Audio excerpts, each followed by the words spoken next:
Good morning, children.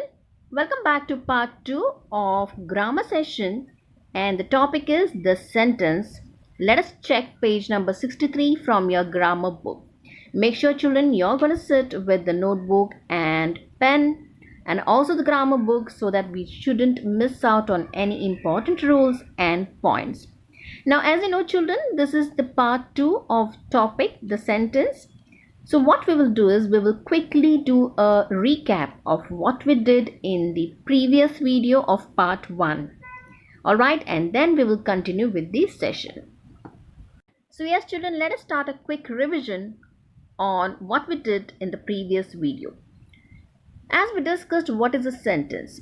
A sentence is a group of words that we use to communicate our ideas in writing or in speech. Now, children, as we discussed, every sentence has two parts. And what are those parts, children? The subject and the predicate. Now, how to identify a subject, children? As we discussed, a subject is a word, right, that names the person, thing, or place in a sentence. Okay. Now, it is normally a noun or a pronoun. Now, what do you mean by a predicate? As we know, children, it makes a statement about the particular subject, right? And it expresses an action or a state of being. So now, children, we will get more clarity once we do few examples which we had already done in the previous video. So let's do a quick recap. Children, let us start. As we discussed how to identify a subject. As you know, children, to identify a subject, we need to ask few questions to ourselves. And what is that question? Yes, you need to ask yourself who or what, isn't it? Now, when it comes to the first sentence, as we know, Ramesh speaks English well. So let us ask a question to ourselves. Who speaks English well? That's Ramesh, right? So our subject is Ramesh. And about whom we are talking, children? Right. So the subject is giving us more information that is about Ramesh, and it says he speaks English well. So the remaining part of the sentence is our predicate, isn't it? Now let us check the next one. My brother works in a bank. So who works in a bank? The answer is my brother. So what is the subject? My brother. And as we know, the predicate generally can start also with a subject. So works in a bank. Works is basically a verb. So the remaining part is the predicate because it speaks more about the subject. Now let us check the next one. An old man was standing in the street. Now let us ask the question. Who was standing in the street? So that's an old man. Now the remaining part of the sentence is the predicate. The reason is it is giving us more information about the subject, isn't it? Next, this is my uncle. Who is my uncle? So this is my uncle. This is the subject and the remaining part is the predicate. Now in the previous video, children, we did a lot of exercise and activities. Make sure that you can revise it once again and you will be, expert in identifying the subject and predicate. Now we will move ahead with the next topic of today's session. So now, children, as we know, a sentence has two parts, that subject or predicate. But however, this is also very important for us to know that there are different types of sentences. So today we are going to do types of sentences. Today we will be doing two sentences, that is two types of sentence, how to identify them, and in the next session we will continue with more two. So in all we will be doing four types of sentences. Alright, so let us start with the first sentence. Now the first sentence is statement. Now children, this particular sentence is also called as declarative sentence. It is also called as assertive sentence. Now you can either ways call it statement or declarative or assertive. It is your choice. Now in this particular video we will just call it as assertive sentence, right? Now as per the name, children, this particular sentence is going to tell us something about the fact. It is going to tell us something about an idea or express an opinion about something. So let us check what is the explanation. As we know, when a sentence states a fact, an idea, or expresses an opinion, it is called a statement, right? Now, many of the sentences we speak or write are of its kind. Now, when we are going to, give example of these kind of sentences, we use a full stop at the end of the statement. Yes, children, make sure we are going to put a full stop at the end of the statement. Now, how to identify these sentences, children? It's very easy. The reason is it is going to tell us the fact and it is going to give us some idea or express opinions, right? Now, let us check. Few examples are: there are no books on the table. It is just a general statement, right? It is giving us an idea there are no books on the table with a full stop over here. So this sentence is assertive one, right? Next one. Consumers must conserve energy sensibly. Now this particular sentence is giving us the fact. It is telling us something that consumers are supposed to conserve the energy which is supposed to be used sensibly, and this is a really important part. It's a general statement as well, and that is the reason it is a simple sentence with a full stop, so it is assertive. Now, next one. Many students do not like to study for test. It's a general statement again, isn't it? So yes, with a full stop, so this is a assertive sentence. Next, I have completed my homework. That means I'm giving you an idea that I have completed my homework. So this is again assertive sentence, right? So this is how, children, it's very easy to identify assertive sentences. Let us check the other type of sentence. So now, children, the next sentence is interrogative or question. Yes, children, these sentences are very easy to identify. When sentences ask questions, they are interrogative sentence.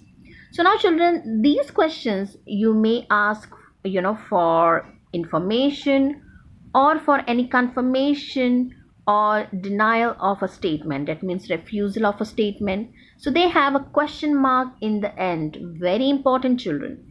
Question mark is important for these kind of sentences. Let us check few examples. Where is my teacher? Right? So there is a question mark over here. It's an interrogative sentence. Next, who is your favorite teacher? Right? Next, how is the weather outside? With a question mark. Next, have you finished the exercise? Yes. So with a question mark again in the end. So these kind of statement are called as interrogative when the sentences are asked in the form of question, right? So again, it was very easy to identify. Let us check with few exercise. Now, children, remember few important point. A declarative or assertive sentence ends with a full stop. Very, very important, children. It always ends with a full stop. Next, an interrogative sentence ends with a question mark. Okay. Now, children, during the examination, if you do not follow these rules, then I'm really sorry. You may have to lose on your marks, children. So make sure that you're going to keep this in your mind always, that declarative or assertive sentences always ends with a full stop and interrogative sentence always ends with a question mark. Okay, now, children, we have done two sentences, that's assertive or an interrogative, right? So now let us quickly go to page number 69 from your grammar book, and we will do quickly one activity. The activity says, read the following sentences and identify the types of sentence. So let us quickly check, are we able to identify these sentences? Yes, I'm very sure it's very easy and you're going to be faster than me, isn't it? So make sure you write the answers in your book and we will cross check again in the next slide with the answer keys. Now the first sentence, there is nothing better than a busy life. I repeat, there is nothing better than a busy life. Next, is this the kind of dress to wear in school? Next, he leads the most unhappy life. Next, shall I ever forget those happy days? Now children, let us check what is the correct answer. Alright, the first one, there is nothing better than a busy life. So this is a statement which is telling us the fact, okay, there is nothing better than a busy life. So it's an assertive sentence, right? Next, is this the kind of dress to wear in school with a question mark? Of course, this is interrogative. Next, he leads the most unhappy life, okay, right? So this is assertive. Next, shall I ever forget those happy days?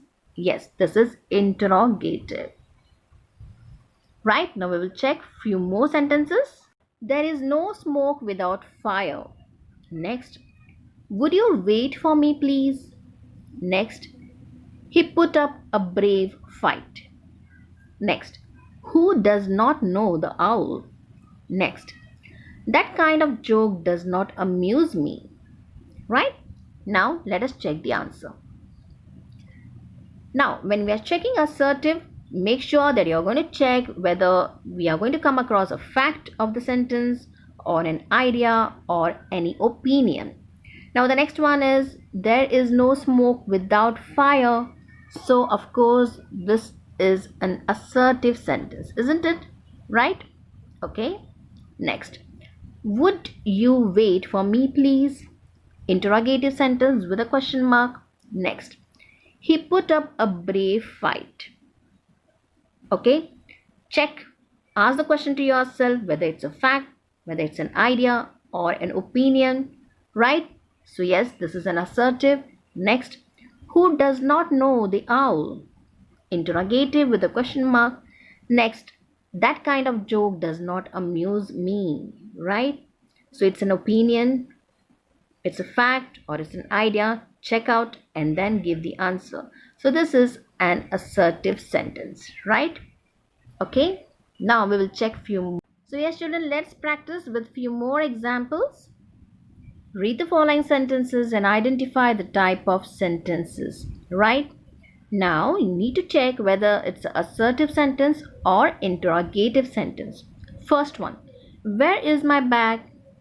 Next, the plant is green. Next, the police arrested the thief. Next, what is your aim in life? Let us check the answers. Where is my bag? Of course, it's a question mark. We are asking a question, so it's an interrogative sentence. Next, the plant is green. It's a fact, children. We are expressing a fact, right?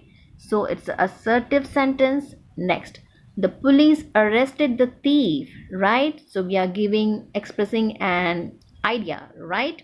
So it's an assertive sentence again. Next, what is your aim in life? Okay, we are asking a question, so that's the interrogative sentence with a question mark. Let us check few more examples, children. All right children, let us check with few more examples. Do you have a pen? Right. Next, Ravi is a good boy. Next, I'm going to climb that tree. Next, what day is today? Right. So let us check the correct answers. Very easy. First, do you have a pen? It's a question we are asking, so of course that's the interrogative sentence. Next, Ravi is a good boy. So that's the opinion that we are going to give or we are giving. So that's the assertive sentence again. Next, I'm going to climb that tree, right? So this is also an assertive sentence, children. Next, what day is today? We are asking a question with a question mark, so that is an interrogative sentence. I hope now you're very much clear about how to identify assertive sentences and the interrogative sentences, right? So yes children, now including the part 1 and part 2 of the sentences, We have done subject, predicate, and two sentences. The sentences are assertive and interrogative sentences, and how to identify them as well. So make sure, children, you are going to practice all these activity once again. And below the video, children, we have given you a link which is a worksheet. Make sure that you solve the worksheet and send it across online. So till we meet you again for the next session, children, take care. Bye bye.